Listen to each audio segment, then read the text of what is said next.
Okay, so now that we've had our IEP and we have talked about what's going on, you probably have some questions for me regarding Kevin's IEP and your rights as a parent. So this is a little spreadsheet that I came up with. It's just general information regarding special education. So I want you to know that the facilities used in your child's education must be comparable to non-exceptional education and students that are in that. Okay, so he's going to be in classrooms through CTE that for example, that where he's in with other general education kids, okay? We're going to try and do that as much as possible throughout the week, all right? So there are different ways a board can refer your child to be evaluated. One of them was parents of the child's request, and that was your request. It was for Kevin to be evaluated to get this IEP, all right? We have to still give notice, written notice, to be evaluated, and then you have to actually in language and written that you actually have to consent to that. So there will be no initial evaluation until we have had prior written notice and consent for you to give the okay for us to evaluate Kevin. All right, and then oops, this sheet right here, what we just said. So reevaluation. So he's going to be reevaluated, okay?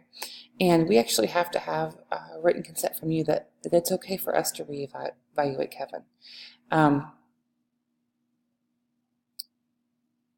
So we'll have records of all the phone calls, all the copies of correspondence with you, detailed records of any visits that we make to your home. So I'm going to have a folder with Kevin on it, and it's going to have every time that we've talked, every time that we've emailed. And then here's something very important. You have the right to revoke any consent, okay, of services or placements in the IEP, because we want you to be able to tell us. We're a team. We want you to be able to tell us what you think Kevin would be best for him, okay? Also, if you don't think that the IEP and the evaluations went well, you can actually do an independent evaluation outside of the school.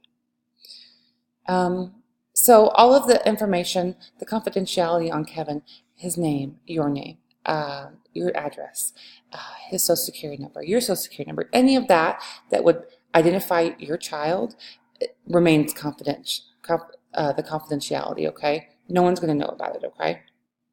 And then we have to make sure that we have these compliant procedures. So we have to make sure that we have written, each state educational agency must have written procedures about Kevin to resolve any complaint, to file a complaint,